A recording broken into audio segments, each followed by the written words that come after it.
안녕하세요. 네, 안녕하세요. 반갑습니다. 반갑습니다. 우리가 이제 제31회 공인중개사 시험을 준비하시게 되죠. 네. 2020년 10월 달에 시험을 보실 텐데, 한 해 건강하게 끝까지 잘 완주하셔서 별일 없이 좋은 결과를 합격할 수 있기를 바랍니다. 네.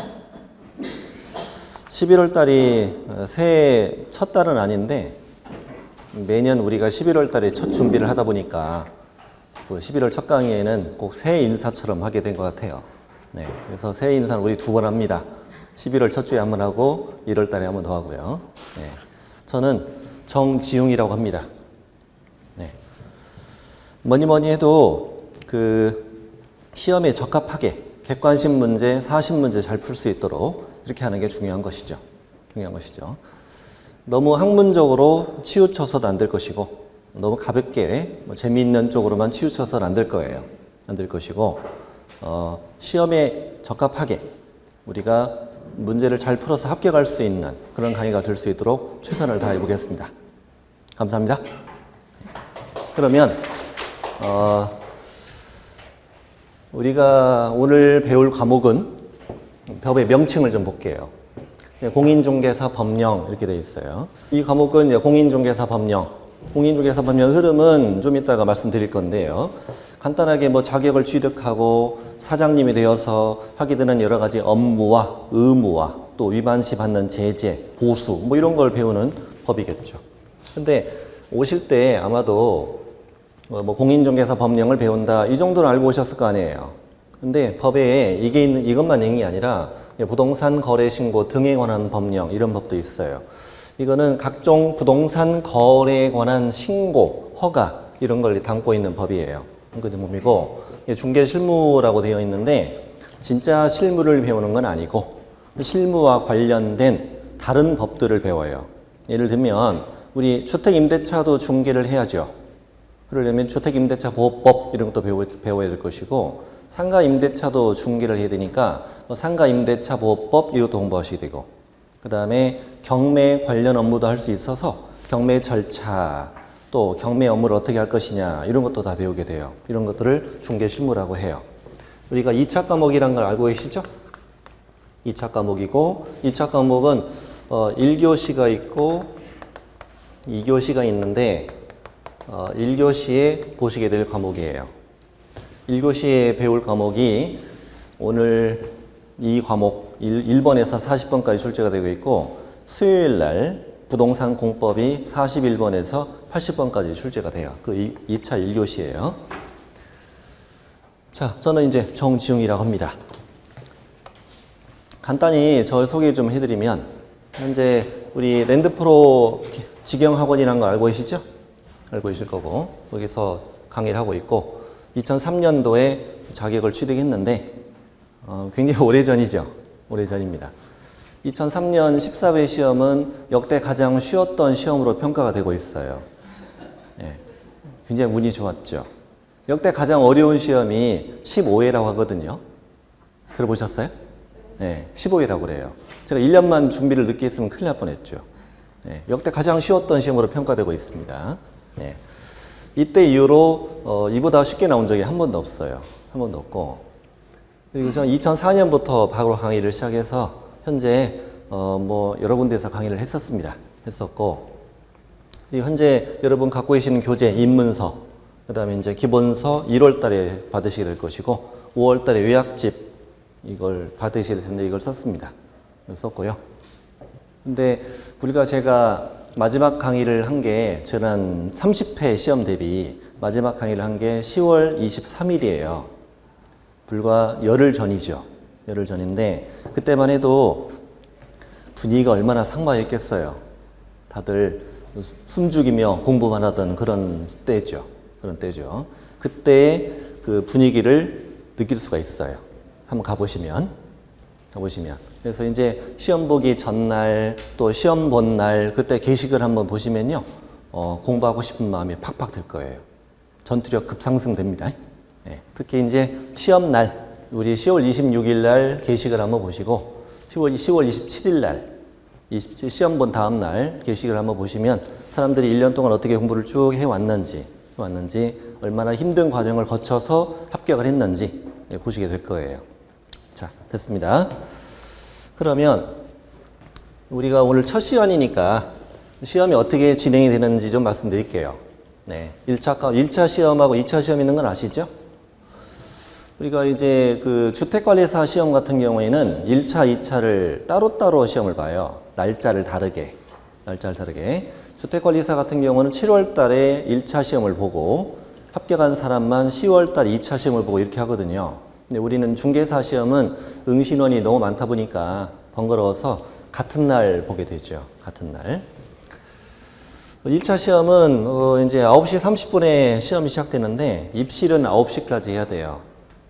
9시면 충분하죠. 충분한데 제가 시험 봤던 2003년에는 입실이 8시 반이었거든요. 그래서 훨씬 힘들었었어요. 그때까지는. 힘들었고 8시 반에 입실해서 9시까지 입실하셔서 입실하면은 교실에 딱 앉죠. 자기 자리에 찾아 앉으면은 감독관이 들어와요. 들어와서 이제 안내도 해주고 OMR 카드를 쭉 나눠줘요. 작성을 쭉 하죠. 작성하고 멍하니 앉아 있으면 시험 보기 한 10분 전쯤 시험지를 이렇게 나눠줍니다. 시험지 나눠주는데 당연히 커버를 이렇게 열어야 문제가 있기 때문에 열 수가 없어요. 열라고 뭐라고 하겠어요? 협박하겠죠. 절대 열지 말라고 협박하겠죠. 근데 이제 그 경우에 따라서는 낙장 좀 확인해 보라고 그렇게 얘기하거든요. 그럼 그 틈을 타서 빨리 문제 풀면 돼요. 풀면 됩니다. 이렇게 해서 한 두세 문제 풀고 9시 반 땡 시작하면 이제 문제를 풀기 시작하는 거죠. 한 과목당 50분이기 때문에 100분이에요. 그래서 11시 10분에 1차 시험이 끝나요. 끝나고 나면 휴식이 꽤 길어요. 12시 30분까지 휴식을 해야 돼요. 아무래도 시험이 4시 넘어서 끝나기니까 점심도 먹어야 되잖아요. 12시 30분에 다시 입실을 해요. 입실하고 1시에 2차 시험의 1교시 시작되죠. 이 과목이 이제 1차 과목은 학계론 민법 알고 계시고 이게 40번까지 이게 80번까지. 2차의 1교시는 이제 공인중개사 법령, 현재 우리 오늘 배울 과목, 그다음에 공법에서 1번에서 80번까지 이렇게 출제가 되죠. 출제가 되고 이제 2시 40분에 끝나고 30분 정도 또 쉬어요. 3시까지 쉬고 3시 다시 입실하고 3시 30분에 50분 동안 공시법, 세법 이렇게 시험을 보시게 되죠. 4시 20분에 끝나요. 거의 수능이에요. 거의 수능. 네.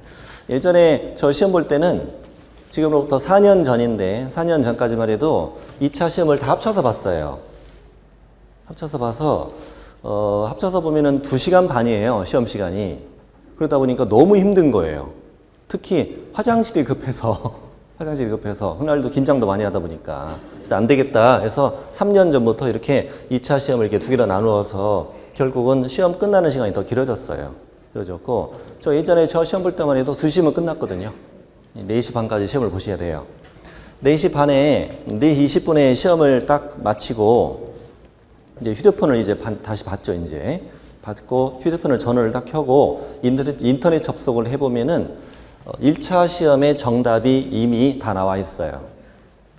최종 정답은 6시에 발표를 하거든요. 발표하는데 그래도 그 1차 담당 선생님들이 문제를 다 풀어가지고 인터넷에 다 공개를 해놔요. 해놓으니까 4시 20분에 교실을 떠나지 말고 바로 그 자리에 앉아서 휴대폰 전원을 켜고 1차 채점을 하면 돼요. 엄청 떨려요. 떨리고 이렇게 선을 하나 그을 때마다 살점이 날아가는 것 같아요. 그리고 제일 힘들 때가 언제냐면 개수 셀 때가 제일 힘들어요. 얼마나 떨리겠어요. 이렇게 해서 1차 시험을 합격하고 집에 가시면 돼요.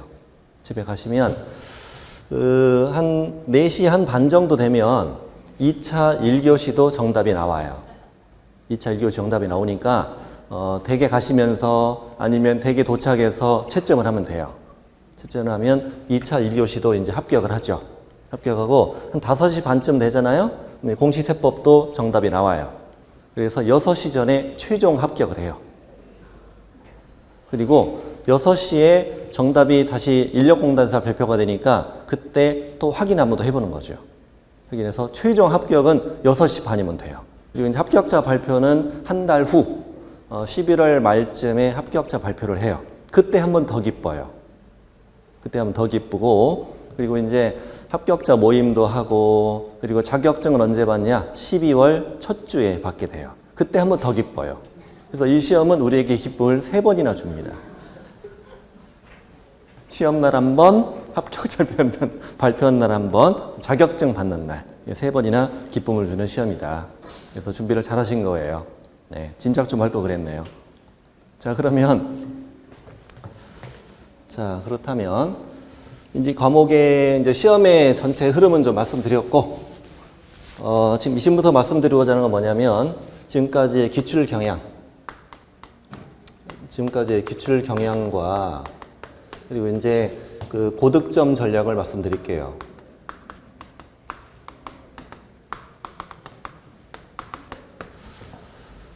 최근 3년 동안 나왔던 시험을 한번 소개해 드리는데, 일단 우리 공인중개사 법령, 부동산 거래 신고 등에 관한 법령, 중개 실무 이렇게 구성된다고 그랬잖아요.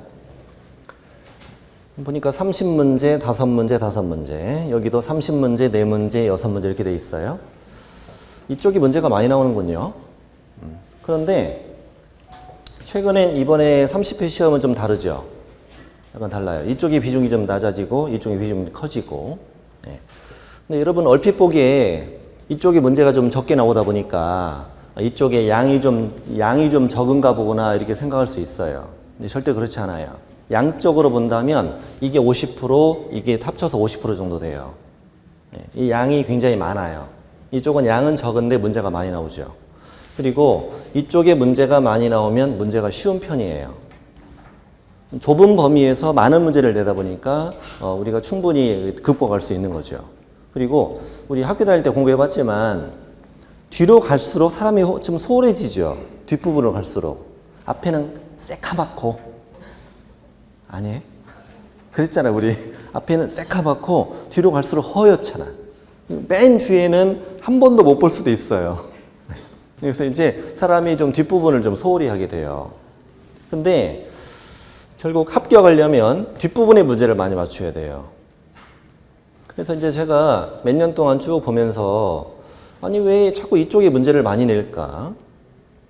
이쪽을 좀 많이 내야 되는 거 아니냐? 좀 되게 불안불안하더라고요. 그래서 최근에는 이쪽에 뒷부분에 그 내용 강의를 좀 양을 늘리고 문제도 좀 많이 풀고 이렇게 준비를 했어요. 준비했더니 정말 다행스럽게도 이번에 문제가 이쪽에 많이 나왔어요. 많이 나와서 우리에게 같이 공부하신 분들은 많이 이번에 혜택을 봤어요. 혜택을 받습니다. 자, 그러면 한 장 더 가보죠. 최근 28, 29의 출제 경향을 제가 다 분석을 해봤는데 이제 오른쪽을 먼저 보세요. 오른쪽을. 29회가 이제 2018년 작년인데 총 지문 개수가 192개라고 돼 있어요. 여러분 몇 문제예요, 우리? 40문제. 40문제 지문은 몇 개 지문이에요? 5개 지문이면은 200개여야 되잖아요. 근데 왜 192개냐? 왜냐하면 박스 문제가 들어있는데 박스 문제가 해마다 10문제나 돼요. 박스 문제라는 건 뭐냐면 옳은 것을 모두 골라라 라는 문제죠. 몇 개냐라고 묻진 않아요. 몇 개냐고 물어보는 거는 좀 너무하잖아요. 그게 뭐 객관식이에요. 주관식이지. 그래서 옳은 걸 다 골라라, 뭐 틀린 걸 다 골라라 이런 문제인데 이 박스 문제에는 보기가 4개만 들어있어요. 4개. 네. 4개 들어있고 어떤 건 3개짜리도 있어요. 그래서 이 29회 같은 경우에는 박스 문제 10문제 중에서 8문제는 보기가 4개, 2문제는 보기가 5개예요. 그래서 192개가 됩니다. 이걸 지문을 다 분석해 봤더니 과거 기출과 가장 유사한 지문, 기출과 유사한 지문이 이 정도, 처음 출제된 지문이 이 정도가 돼요. 이 정도 되는데 이 비율을 따졌더니 80대 20 정도 된단 말이에요. 그러면 자 29회 이쪽 오른쪽을 보시죠. 29회 같은 경우에는 기존의 기출과 유사한 형태의 지문이 80%, 그리고 처음 출제된 첫 지문이 한 20% 정도 되는데 그러면 기출문제만 열심히 공부해도 80점 맞을 수 있다는 얘기잖아요. 그렇죠? 우리가 31회 시험이에요. 벌써 시험이 30번이나 치러졌다는 얘기죠. 그러면 나올 건 거의 다 나온 거죠. 거의 다 나온 거예요. 그래서 기출문제를 열심히 해도 이 정도는 맞춰요. 물론 기출문제가 양이 작진 않아요. 30회잖아요, 우리가. 31회니까. 저는 나중에 이제 그 본론 들어가면 아시겠지만은 저는 14년치 기출 지문을 다루거든요. 그 이전 거는 너무 오래돼서 문제가 쓸모가 없어, 거의 쓸모없고 13년치에다가 40문제를 곱하면은요 560개죠. 560개인데 쓸모없는 문제를 좀 걸러내면 한 500문제 정도 돼요. 500문제. 확률상 5개 지문이라 치면 무려 2,500개의 지문이 돼요. 2,500개 지문. 2,500개면 어마어마한 양이죠. 어마어마한 양인데 그래도 조금 위안은 되는 건 겹치는 지문이 많이 있겠죠, 당연히. 겹치는 문제를 다 걸러내면 약 1,200개 정도 지문이 돼요. 이 정도를 잘 공부하면 이건 해결돼요. 해결됩니다. 당연히 다 준비는 다 돼 있겠어, 안 돼 있겠어요? 돼 있겠죠. 1,200개면은 얼마 안 돼요. 걱정하지 마세요. 나중에 다 해낼 수 있어요. 자, 근데 문제는 이제 첫 지문인데 처음으로 출제된 지문 중에서 비율을 따지면은 한 5%, 한 15% 이게 나누어 보면은 5% 정도 문제는 못 풀어요. 시험이란 게 그래요. 시험이란 게 난이도가 상중하로 나누어질 거 아니에요. 어떤 문제는 보자마자 답이 나오는 것도 있고 어떤 문제는 아예 못 푸는 문제도 나와요. 모든 과목이 다 그래요. 네. 예를 들면 박스 안에 한 20개 정도 외워야 풀 수 있는 정도 문제 이런 거는 불가능하죠. 그런데 불가능한 걸 알면서 문제를 냅니다. 문제를 내니까 이런 문제는 그냥 어떻게 하면 돼요? 찍으면 돼요. 패스가 아니고 찍으면 돼요. 그날 내가 마음이 가는 번호로 딱 찍으시면은 확률은 20% 이렇게 해서 맞출 수도 있어요. 네, 그렇기 때문에 이 과목을 100점 맞는 사람도 있어요. 100점 맞는 사람도 있어요. 네. 이걸 찍어서 맞춘 사람이에요. 맞춘 사람이고 그럼 나머지 15%는 처음 출제된 지문이라는 얘기인데 그렇지 당연히 우리가 아직 시험에 안 나온 부분도 있을 거 아니에요. 그럼 시험에 아직 안 나온 부분은 또 어떻게 구분되냐면 이 중에서 저 밑에 지울게요. 이 중에서 약 10% 정도, 10% 정도는 새롭게 신설되거나 개정된 부분이에요. 법이라는 게 그렇잖아요. 우리 시험도, 여러분 시험도 마찬가지예요. 이 과목이 지난 30회, 30일에 건너오면서 많은 변화가 있었어요. 네, 많은 변화가 있었고 그러면 이 신설 개정된 부분은 우리가 잘 맞출 수 있을 것 같아요? 잘 못 맞출 것 같아요? 평소에 중요하게 공부했을게요? 대충 했게요? 대충 했을 것 같아요? 중요하게 공부했죠. 개정된 부분은 시험에 나올 확률이 아주 높기 때문에 그럼 이건 맞출 수 있어 없어요? 맞출 수 있죠. 맞출 수 있죠. 그리고 약 5% 정도는 기존에 있던 내용인데 한 번도 출제 안 된 거예요. 자, 근데 이 과목은 나중에 보시면 아시겠지만 우리는 전 범위를 다 공부해요. 그러니까 이것도 맞출 수 있어 없어요? 맞출 수 있어요. 그러면 자, 이거 못 푸는 거 5% 빼고 최종적으로 우리가 몇 점이 가능해요? 95점이 가능해요. 95점이 가능합니다. 그러면 이 과목은 95점이 정말 가능하냐? 그렇습니다. 그렇습니다. 태반이 90점 이상이에요. 이번 시험은 작년보다는 약간 어려웠는데 그래서 80점대 중반 후반이 많아요. 올해는. 그 대신 다른 과목이 좀 쉬워져요. 상대적이에요. 그러니까 이제 중개사법이 약간 쉬우면 공법이 좀 어려워지고 이 과목이 좀 쉬워지면 이거 좀 어려워지면 공법이 좀 쉬워지고 이런 식으로 되니까 그렇다고 걱정할 필요는 없어요. 근데 우리는 충분히 몇 점은 가능하냐? 85점. 이게 목표. 85점을 목표로 하시면 돼요. 근데 왜 이 정도 점수를 맞아야 되느냐? 공법이랑 공시세법은 60점을 넘기가 쉽지가 않아요. 쉽지가 않아요. 이 부동산 공법을 수요일날 배우시게 될 텐데 이 과목보다 양이 한 3배는 돼요. 이 정도 양이 됩니다. 양이 어마어마하기 때문에 다 배울 수가 없어요. 근데 시험엔 안 배운 것도 나와요. 그리고 훨씬 수준이 높아요. 난이도가. 네, 그래서 그 공법이나 공시세법에서 60점 넘기 쉽지 않기 때문에 예를 들어 공법이 50점이다. 그리고 공시세법 50점이다. 그럼 마이너스 20점이잖아요. 이거 거기서 얼마 이상 맞아야? 8점 이상 맞아야 합격이 되는 거죠. 그래서 근데 이 과목은 전 범위를 우리가 다 공부할 수 있기 때문에 상대적으로 쉬운 과목이기 때문에 이 점수 가능하고 이 목표를 가지고 해야 돼요. 이게 29회의 내용이었어요. 다시 이제 28회로 가보자고요.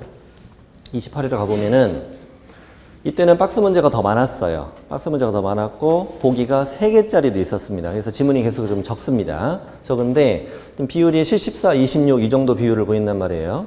근데 이때보다 기출 비율이 좀 줄었는데 그 이유는 하나예요. 그 이유는 이때 2017년 시험에 신설 개정된 내용이 굉장히 많았어요. 새롭게 만들어진 제도가 많으면 그건 당연히 시험에 나온 적이 있어 없어요? 없죠. 그렇기 때문에 기출 비율이 좀 줄어든 것뿐이에요. 그러나 문제는 더 쉬웠어요. 왜? 신설된 내용 위주로 문제가 집중적으로 나왔기 때문에 충분히 다 맞출 수 있었단 말이에요. 그러니까 별 차이가 없어요. 이 28, 29의 시험의 경우는. 자, 그런데 30회 시험, 이번 시험으로 가보니까 총 개수 191개인데 박스 문제 10문제 중에서 이제 한 문제는 보기 3개, 한 문제는 보기 6개짜리도 있었고 나머지는 다 4개짜리였어요. 이 중에 많이 달라지죠, 분위기가. 많이 달라져요. 기출 비율이 63, 새로 출제된 비율 37%. 아까 분위기 많이 달라졌어요. 이거를 또 세부적으로 보니까 공인중개사 법령은 기존 흐름은 같죠, 지금? 흐름 같아요. 제가 아까 이 공인중개사 법령의 경우는 양이 많지 않다. 그리고 우리가 나올 수 있는 문제는 거의 다 나왔다. 거의 다 나와서 새로 문제를 낼 부분이 많지가 않단 말이에요. 결국은 어디가 결정이 된 거예요? 이 뒷부분이 결정이 된 거죠. 이 부동산 거래신고 등에 관한 법령과 중개 실무 부분이 기출 부분이 33%밖에 차지가 안 돼요. 네. 결국은 이번 시험의 당락은 뒷부분이 결정을 한 거예요. 앞부분은 다 맞춰요. 그러니까 문제가 순서대로 이번에 출제됐는데 1번에서 26번까지 풀 때는 되게 잘 풀려요. 나 합격이네. 27번부터 풀다가 헐! 이렇게 된 거예요. 그래서 27번, 30번 넘어서 문제 풀다가 심리적으로 멘탈이 붕괴돼가지고 그래서 떨어진 사람이 굉장히 많아요, 이번에. 뒷부분을 소홀히 하다 보니까. 근데 저는 소홀히 한다, 안 한다? 저는 소홀히 하지 않습니다. 뒷부분을 나중에 더 집중적으로 공부합니다. 그러니까 충분히 이번에 우리가 배운 대로 다 나왔습니다. 다 나와서 적어도 저와 같이 공부하신 분들은 어렵지 않게 문제를 푸셨어요. 푸셔서 이 정도 득점하는데 별 어려움은 없었다. 현재 앞으로의 출제 경향은 뒷부분이다. 뒷부분을 열심히 해야 된다. 그렇다고 처음에는 한 11월, 12월, 1월, 2월 이 정도까지는 앞부분 위주로 공부해요. 뒷부분도 하긴 하지만 앞부분 위주로 하고요. 이 부분은 시간이 지나면 잘하거든요. 그 중간 정도 이후부터 3월 정도 이후부터는 뒷부분을 더 열심히 해요. 열심히 합니다. 자, 그러면 우리가 이제 30일에 시험을 보게 되니까 이번 시험의 전략은 어떻게 할 것이냐? 공인중개사 법령 뭐라고 써 있어요? 나올 만큼 다 나왔어요. 다 나왔으니까 이론 학습을 하고 기출문제 공부하면 충분히 고득점이 가능한데 부동산 거래신고 등에 관한 법령과 중개 실무는 아직 출제되어야 되는 부분이 굉장히 많아. 제가 아까 그랬죠. 전체 비중이 양쪽으로 본다면 이게 반절, 이게 반절 된다고 그랬죠. 근데 이쪽이 문제가 해마다 10개 정도밖에 안 나오다 보니까 안 나온 부분이 굉장히 많다는 거예요. 굉장히 많아서 출제되어야 되는 부분, 기출 학습으로는 터본이 부족해요. 문제도 많지도 않고 그래서 고득점을 위해서는 꼼꼼한 이론 공부를 병행해야 된다. 당연히 거기에 알맞는 문제도 나중에 제공해 드리죠. 드리고 이렇게 공부하시면 됩니다. 그러면 이제 지금까지 출제 경향 어떻게 되었는지 그리고 이제 고득점 전략 마무리해 보죠. 어떻게 한다고 해요? 이 부분은 기출 열심히 공부하면 되겠다. 이 부분은 결석하지 않고 잘 따라오셔야 되겠다 이거예요. 혼자 공부는 여기는 어려워요. 혼자 공부 어렵습니다. 특히 2달 동안 우리가 진행하다 보면은 첫날은 많이 오겠죠. 둘째 주부터 시작하면 결석이 점점 많아져요. 그래서 마지막 주 가면은 결석 굉장히 많아요. 그러다 보면은 한 번 못 들으면 2달 후로 가죠. 또 한 번 못 들으면은 6개월 있다 공부하게 돼요. 이 부분을. 그러면은 합격하기 어려워요. 이렇습니다. 그래서 뒷부분에 출석률이 높아야 된다. 그래야만 고득점으로 우리가 안정적으로 합격할 수 있게 됩니다. 자, 그러면 지금까지 기출 경향은 이렇다. 그럼 이제 이 과목의 소개 좀 해드릴게요. 이 과목의 소개. 공인중개사 법령은 어떻게 구성되어 있느냐. 말 그대로 자격증 따서 사장님 돼서 하게 되는 업무를 배운다고 그랬잖아요. 오늘은 우리가 총칙 부분을 공부하게 돼요. 총칙 부분을. 어떤 법이나 제1조에는 법의 제정 목적이 들어있습니다. 목적이 들어있고, 오늘 이제 주로 배울 게 용어예요, 용어. 오늘 공부할 내용이 굉장히 중요한 부분이에요, 그 대신. 전체 흐름을 잡는 부분이니까요. 우리가 이제 중개할 수 있는 물건, 대표적으로 토지나 건축물이 있겠죠. 이걸 오늘 배우게 되고, 다음 주에 공인중개사 자격 취득의 절차, 자격시험 절차가 이 법에 규정되어 있어요. 법에 규정된 자격시험 절차로 절차를 쭉 배우셔서 자격을 취득하게 되는 거죠. 자격증은 누가 주냐면은 시도지사가 준다라고 얘기하거든요. 이번 시간에 공법 시간에 잘 배우실 거예요. 오늘 첫 주에. 시도지사가 누구를 말하냐면 특별시장, 광역시장, 특별자치시장, 특별자치도지사, 도지사를 묶어서 시도지사라고 해요. 특별시장이 어디예요? 서울. 광역시 아시겠죠? 광역시장. 특별자치시는 어디예요? 세종시. 특별자치도는 제주도. 여기는 경기도. 경기도. 그러면 우리는 경기도에서 시험을 보시니까 자격증은 누가 줘요? 경기도지사가 줍니다. 그래서 자격증을 내년 12월 달에 받으시는데 맨 밑에 경기도지사 이렇게 찍혀 나와요. 왜 시도지사가 자격증을 교부하냐면 시도별로 공인중개사를 관리하고자 하는 거예요. 만약에 자격증 밑에 국토교통부 장관 이렇게 치놓으면 폼은 더 나지, 폼은 더 나지만 관리가 어렵죠. 전국적으로 관리하기가. 그래서 각 시도별로 공인중개사를 관리해요. 자격증을 받으시는 거예요. 자격증 받고 뭐 정책심의위원회 뭐 이런 제도도 있어요. 이번에도 시험에 출제됐고 여기 뭐라고 돼 있나요? 중개사무소 개설 등록. 자격증을 따서 중개사무소를 개설해 등록을 하는 거예요. 등록하는데 어디 가서 등록하냐면 자, 자격증을 땁니다. 자격증을 따서 어디를 찾아가시느냐면 시장, 군수, 구청장에게 찾아간다 이렇게 얘기해요. 구가 있으면 구청에 가는 거고 구가 없으면 시청에 가는 거예요. 구가 있으면 구청에 가는 거고 없으면 시청에 가는 거예요.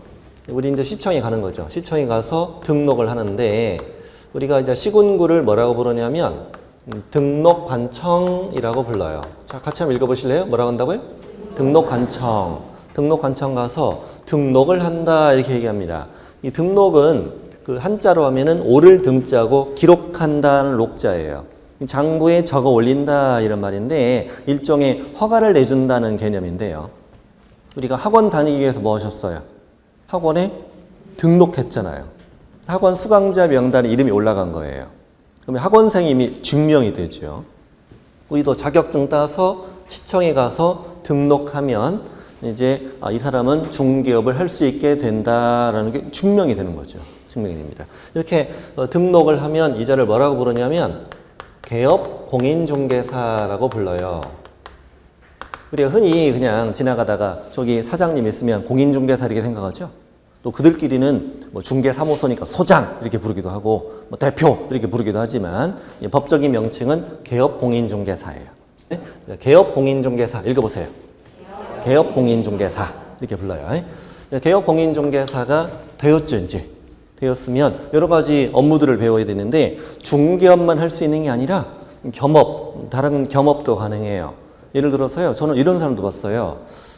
단지 상가 1층에 상가가 3개 있어요. 하나는 중개사무소, 하나는 편의점, 하나는 치킨집인데 산 사람이 3개 다 하는 거예요. 이것도 겸업이 가능해요. 괜찮을 것 같지 않아요? 괜찮죠. 그래서 나한테 중개 받으면 치킨 한 마리 이렇게 주고 치킨 10마리 사면 복비 또 30% 할인해주고 이렇게 서로 도움이 되는 거 대박이에요. 이렇게 겸업이 가능합니다. 가능하고, 그 다음에 이제 고용인이라고 부르는데, 여러분 자격증을 따서 취직을 하면 소속 공인중개사라고 불러요. 줄이면 소공. 이건 좀 이름 마음에 들죠? 마음에 들어요. 그럼 자격증이 없는 직원도 있어, 없어요? 있죠. 자격증 없는 직원은 뭐라고 부르자? 중개보조원이라고 불러요. 뭐라고요? 중개보조원. 자, 그 다음에 이제 중개사무소 설치, 또 분사무소라는 것도 나중에 배우고요. 또 뭐 우리 계약서에 이름 쓰고 도장 찍죠. 인장이라고 해요, 인장. 휴업이나 폐업을 하는 방법이라 개업공인중개사가 되어서 하게 되는 기본적인 사무소 운영에 관한 내용이고요. 그 다음에 이제 개업공인중개사가 되었으면 누굴 만나야 돼요? 고객을 만나야 되잖아요. 고객을 만나야 되는데 우리는 이제 고객이라고 하지 않고 중개의뢰인이라고 불러요. 뭐라고 불러요? 중개의뢰인이라고 불러요. 잠깐 칠판 이쪽을 보시면은 자, 집을 팔고 싶어. 그러면 매도 의뢰인 이렇게 부르면 될 것 같아요. 집을 팔고 싶은 사람. 그다음 개업공인중개사에게 찾아와요. 우리 집 팔아주세요. 이렇게 얘기하죠. 그럼 개공은 알았어요. 이렇게 하겠죠. 이런 걸 우리는 계약이라고 해요. 계약. 이번 주에 민법에서 배우실 텐데 팔아줘, 청약, 알았어, 승낙 이렇게 얘기하거든요. 이런 걸 계약이라고 그래요. 이 계약을 무슨 계약이라 하자? 중개계약이라고 부른대요. 자, 직업 외워요. 자, 집 팔아줘요, 알았어요를 뭐라 한다? 중개계약이라 하고, 중개계약은 종류가 두 가지가 있더래죠. 일반 중개계약, 전속 중개계약 두 가지가 있더래요. 그럼 여러분, 내가 그 갑이라는 개업공인중개사에게 중개 의뢰해서 중개계약이 체결됐거든요. 근데 우리 집을 팔기 위해서 다른 개업공인중개사에게 또 의뢰할 수 있어, 없어요? 있지요. 동네방네 다 내놔도 아무도 안 말리지요. 이런 계약을 뭐라 하고? 일반 중개계약이라고 일반적으로 쓰고 있는 중개계약. 그러면 한 사람의 개업공인중개사에게만 딱 특정해서 맡기는 계약을 뭐라고 부르자? 전속 중개계약 이런 것도 있대요. 우리가 지금까지 해본 적이 없지만. 자, 그러면 중개계약이라는 건 이자와만 하는 건 아니죠. 이자와도 하는 거죠. 우리 집 사주세요. 알았어요. 그럼 이것도 뭐예요? 이것도 중개계약이에요. 중개계약이 체결되면 그 다음에 우리 개업공인중개사에게 여러 가지 의무들이 발생하는데 이 부동산을 잘 분석해야 되겠죠. 잘 분석해서 이자에게 설명해 주는데 이걸 뭐라 한대요? 확인 설명 의무라고 부른대요. 등기부도 떼고 대장도 떼고 이렇게 해서 이제 설명해 주는 거죠. 쭉 설명해 주는 거고 확인 설명 의무라고 해요.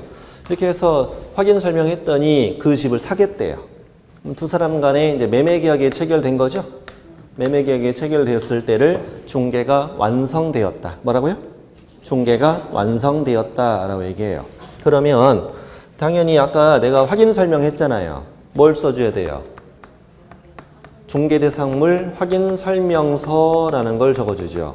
확인 설명서라고 받아본 적 있어요? 받아본 적 있는데 관심이 없죠. 관심이 없죠. 계약서도 주고 확인 설명서도 주고 그래요. 그 다음에 이 두 사람 간의 계약은 매매만 있는 건 아니고 교환 계약도 있을 수 있고요. 또 임대차 계약도 있을 수 있잖아요. 이렇게 당사자 간의 계약을 다 묶어서 부를 필요가 있어요. 하나로. 이걸 무슨 계약이라 하자? 거래 계약이라고 부른다. 자, 빨리 지금 외워야 돼요. 자, 이거 무슨 계약? 중개 계약. 당사자 간의 계약은 거래 계약이라고 부른다는 거예요. 그러면 그 계약서는 뭐라고 부르고? 거래계약서라고 부르면 되겠죠. 매매계약서, 임대차 계약서 써준다는 얘기예요. 이런 의무들을 쭉 지게 되죠. 그리고 예치제도 이런 게 있어요. 그 다음에 금지행위, 해서는 안 돼. 복비 초과면 돼, 안 돼. 뭐 이런 거. 뭐 이런 의무, 금지행위. 또 우리 그 중개사무소 혹시 놀러가 보셨나 모르겠다. 놀러가 보시면은요. 그 벽에 출입문에 이런 데 서기도 했는데 뭐 얼마 뭐 보험 가입했다 이런 거 적혀 있잖아요. 적혀 있죠. 그래서 사고 치면 내가 물어줘야 되는데 내가 당장 현금이 없잖아요. 그래서 이제 보험에 가입하는 거예요. 손해배상 책임 그리고 이 보증이라고 그래요. 그 보험을 보증인을 세운다 이런 의미입니다. 세운다. 자, 이런 의무가 끝나면 이제 뭐 받아야죠? 보수. 중개 보수. 예전엔 중개 수수료라고 불렀어요. 지금도 많이 중개 수수료를 하죠. 근데 이름을 중개 보수로 바꿨어요. 중개 수수료 하니까 되게 없어 보이더래. 중개 보수가 이거 있어 보이죠? 별 차이 없는 눈빛이네요.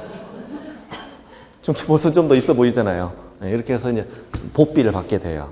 받게 되고 이 의무를 위반했을 때 받는 여러 가지 제재, 그다음 벌칙 이쪽이 굉장히 어려워요. 외울 게 워낙 많아서 이제 기타 등등 뭐 이런 것도 배우게 되고 이게 이제 공인중개사 법령의 흐름입니다. 어떤 건지 알겠죠? 자격증 따고 그다음 개업해서 뭐가 되고 개업 공인중개사가 되고 여러 가지 업무, 중개 의뢰인을 만나서 헤어질 때까지의 과정, 그다음 복비 받고 위반 시 받는 제재 이렇게 구성이 됩니다. 다음 두 번째 법의 이름은 부동산 거래 신고 등에 관한 법령이다. 크게 세 개로 구분됩니다. 각종 부동산의 거래를 신고해야 된다. 한마디로 간단히 말씀드리면 실거래가 신고 제도를 말합니다. 우리나라에 실거래가 신고 제도가 언제 도입됐냐면 2006년입니다. 그렇게 오래된 게 아니에요. 예전에 다 다운계약서 썼다 이런 말 안 들어봤어요? 들어봤죠. 예전엔 다 그게 관행이었단 말이에요. 근데 야, 우리나라 이러면 되겠냐? 우리도 실거래가 신고하자. 그래서 실거래 가격을 신고하는 제도가 부동산 거래 신고라고 합니다. 그 다음에 외국인 등이 우리나라 부동산을 취득할 때는 신고하는 경우도 있고 허가받는 경우도 있고 외국인이 우리나라 부동산을 얼마나 취득하느냐 통계내기 위한 목적이에요. 그 다음에 토지거래 허가라고 해서 투기가 우려되는 지역은 허가구역으로 딱 묶어요. 그리고 이 허가구역은 실수요 목적인 자에게만 허가를 내주어서 투기를 억제하겠다라고 만들어진 제도가 토지거래 허가예요. 이거 세 개 묶어서 뭐라고 부른다? 부동산 거래 신고 등에 관한 법령. 양이 되게 많아요. 되게 많습니다. 마지막 중개 실무는 올해 30회 시험에 처음으로 출제된 전자계약 파트가 올해 처음 출제됩니다. 이 전자계약이 앞으로 대세가 될 텐데요. 한마디로 중개사무소 안에서 종이가 다 사라집니다. 이제 사라지고 국토교통부에서 홈페이지를 만들었거든요. 거기에 이제 개업 공인중개사가 공인인증서 등록해놓고 그리고 당사자와 셋이 앉아서 컴퓨터로 계약서 쓰는 거예요. 그리고 휴대폰 본인 있죠? 휴대폰 있잖아요. 휴대폰에 이제 그 어플 다운 받아가지고 손가락으로 사인도 하고 이런 식으로 하는 거죠. 이렇게 하면은 계약서 위조 이런 거 대안 되고 그리고 다운 계약서, 업 계약서 이런 거 안 되고. 그리고 실거래가 신고가 정부에 자동으로 처리가 되겠죠. 그래서 앞으로 흐름이 그렇게 될 거예요. 현재는 일반 직거래일 때는 전자계약은 안 되고요. 중개거래일 때만 가능한데 앞으로 2년 안에 적어도 1년, 2년 안에 전자계약 체결이 의무화가 될 거예요. 의무화가 될 것이고 그래서 이 부분이 매년 출제가 됩니다. 앞으로는 출제가 되고 있고 중개사무소 안에 종이가 다 사라진다고 생각하시면 간단해요. 간단하고 어디 뭐 신고하러 구청 이런 데 갈 필요 없고 뭐 임차인들 확정일자 받으러 동사무소 갈 필요도 없고 앞으로 이제 그렇게 됩니다. 다. 그 다음에 이제 중개실무에서 또 출제되는 부분이 다른 과목의 문제가 좀 이렇게 출제가 되는 경우도 있어요. 그런 것도 하시고 이런 것도 잘 모르겠죠. 뭔지 잘 모르겠 거고요. 부동산 실명법이라고 해서 한마디로 내 부동산을 다른 사람 명의로 등기하면 되고 안 되고 명의신탁이라고 그러죠. 명의신탁. 그 다음에 이제 우리 묘지도 배워야 돼요. 별걸 다 배워요. 이거는 좀 밤에 공부해 좀 제맛이 나긴 하는데 불 끄고 나중에 공부하게 해요. 불 끄고 이제 묘지 같은 것도 그 땅이잖아. 땅 배우고 주택임대차, 상가임대차, 그다음 경매, 업무 이런 것들은 이제 중개 실무입니다. 우리는 시험은 법령의 내용만 시험이 나오는 겁니다. 진짜 실무를 시험이 내는 게 아니고요. 됐죠? 예, 우리는 철저하게 1번부터 40번까지 전부 다 법령의 근거에서만 문제가 나오는 거예요. 진짜 실무는 아니에요. 진짜 실무는 언제 배워요? 증 따고 배워요. 증 따고 배워요. 네, 진짜 실무가 아니에요. 자, 이렇게 해서 첫 시간을 마치겠습니다. 첫 시간을 마치고 그리고 오늘은 이 교재로는 강의를 진행하지 않고 교재는 다음 주부터 해요. 오늘 제가 프린트 석 장짜리 드렸죠. 이거를 두 번째, 세 번째 시간에 공부를 할 거예요. 공부를 할 거고 공부를 하고 가야죠. 우리 어려운 거 아니니까 부담 갖지 마시고. 자, 잠시 쉬었다 뵙겠습니다.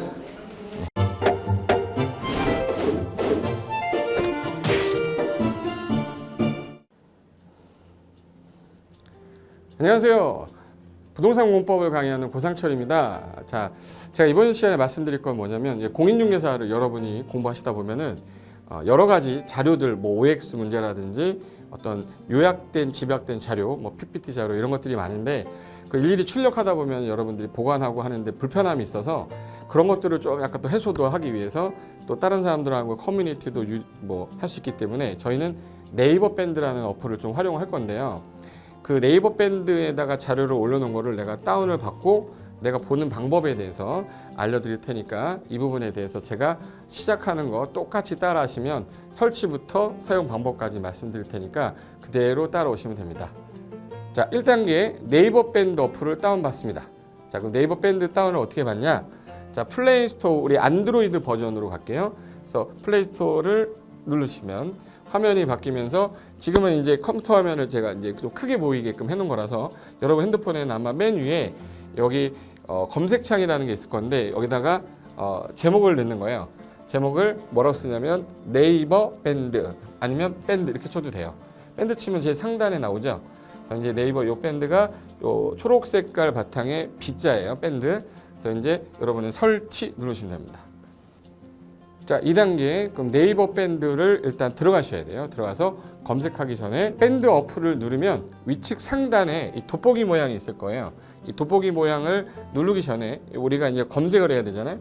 누르시면 검색 컨트롤 가요. 여기다가 우리 공수모라고 치면 돼요. 공수모 치고 엔터 치면 이제 그동안 이제 우리 공수모 관련된 게 나올 건데 제일 상단에 있을 겁니다.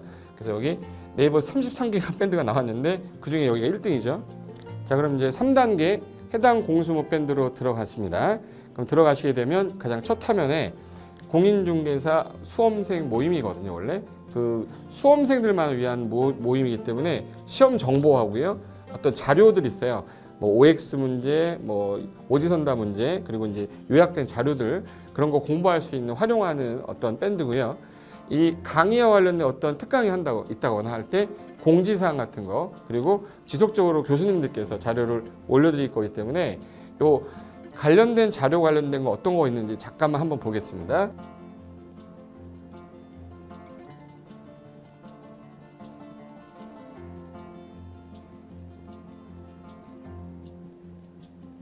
자, 그러면 4단계로 갈게요. 또 다른 꿀팁 하나 말씀드리겠습니다. 모바일 1일 학습이라는 건데 핸드폰으로도 내가 하루에 짬을 내는 시간, 예를 들어서 전철을 타거나 버스를 탄다거나 화장실 간다거나 할 때 1일 그 공부 학습 방법을 알려드릴 건데요. 메인 화면에서 위로 좀 올라가면은 모바일 1일 학습이라고 나올 거예요. 여기 있습니다.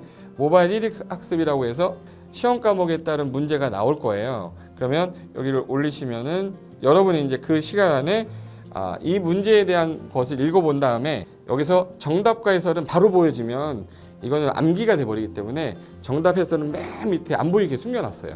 그래서 현재 밑으로 쭉 내리면 인지에 가서 쭉 내리면 요때 답이 나와요.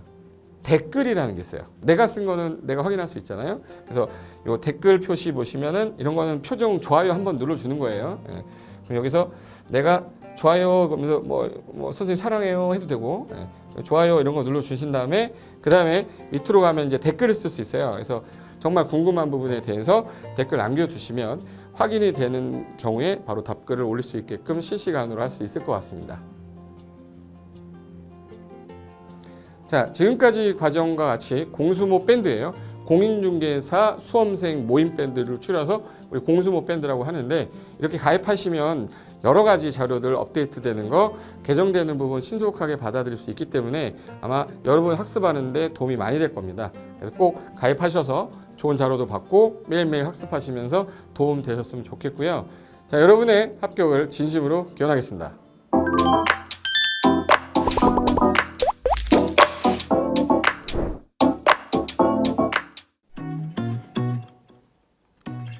자, 안녕하십니까. 자, 이번에는 부동산 실무 일반인들이 어떤 도움을 받기 위한 관련된 밴드에 대해서 소개를 시켜드릴 건데요. 일단은 검색창에다가 여기 365 부스라고 치시면 돼요. 365 부스인데 365일 부동산 스터디라는 밴드예요.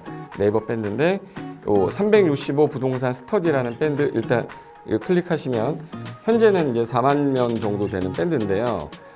우리가 일반인들이 어떤 부동산 정보를 습득하는 데 있어서 이 정보를 얻기가 되게 쉽지가 않습니다. 내가 어딘가를 찾아본다고 해서 잘 찾을 수 있는 것도 아니고, 그리고 어떤 전문가들이 하는 말들이 이 친밀성이 있는 건지 아닌지에 대해서도 우리가 잘 믿을 수가 없는 거기 때문에 그런 정보를 그래도 좀 손쉽게 찾아볼 수 있게끔 저희 이제 이 밴드에 구성된 전문가들이 정보를 좀 제공해 주는 거기 때문에 아마 유용하게 활용할 수 있을 거고요. 내가 부동산 중에 토지를 좀 알고 싶다, 또는 상가를 좀 알고 싶다, 또는 나는 내 집 마련을 위해서 청약이 좀 궁금하다. 근데 그게 솔직히 어디 가서 물어보거나 어떤 정보를 찾기 쉽지 않아서 그것 때문에 만들어진 밴드라고 보시면 돼요. 그래서 365일 내내 부동산을 어떤 공부한다는 취지로 밴드에 들어오셔서 질의응답도 하시고 궁금한 사항에 대해서 예를 들어 문의를 하시면 저희가 관련된 정보를 또 제공해주는 그런 밴드라고 보시면 되겠습니다. 어떤 밴드냐면 한번 보시면은 지금 현재는 공지사항이 제일 먼저 나올 건데요. 이 공지사항은 기존에 있던 오프라인이 어떤 강좌가 있으면 그 강좌에 관련된 거 세미나라든지 그래서 평소에 이제 우리가 이제 접하지 못했던 강의들 있죠. 이렇게 진행이 된다라는 거 공지를 좀 하는 그런 내용들이고요. 하나 좀 더 올리면 자 이제 우리 교수님이에요. 교수님 중에 상가 교수님이 최근에 예를 들어서 법이 바뀌었어요. 법이 바뀌게 되면 최근에 바뀐 법이 이러한 바뀐 법이 있으니 중개업을 한다거나 투자를 할 때 좀 유의해서 알아보시면 좋겠습니다라는 거를 올려놓을 거예요. 기존에 올려놓은 자료가 있으면 또 찾아보시면 되는 거니까 이렇게 해서 계속 밴드에서 소식을 받으시면 실전에 굉장히 도움을 많이 받을 거라고 예상합니다. 부동산 관련된 내용 중에서 하나 더 보시면 이제 랜드프로에서 직접 우리 프로그램 만들고 있어요. 그래서 부동산 까발리기, 부동산 부티크 이런 팁이 관련돼서 부동산 팁 있죠. 예를 들어서 청약을 받아야 되냐 말아야 되냐, 지금 강남권 아파트를 투자해야 되냐 말아야 되냐, 이런 정보를 쉽게 여러분들이 접하지 못하기 때문에 그런 관련된 것들을 시대에 맞게 흐름에 맞게 부동산 시장이 이제 요동치면 내가 지금 집을 팔아야 되냐 사야 되냐 그런 것들에 대해서 신속하게 정보를 들을 수 있는 밴드니까 시간이 나실 때마다 자주 들어오시고 저도 자주 들어가서 좋은 정보 남겨드릴 테니까 자주 들어오시기 바랍니다. 저는 부동산 공법하고 부동산 토지 투자를 강의하는 고상철이었습니다. 자주 밴드에서 뵙도록 하겠습니다. 자, 수고하셨습니다.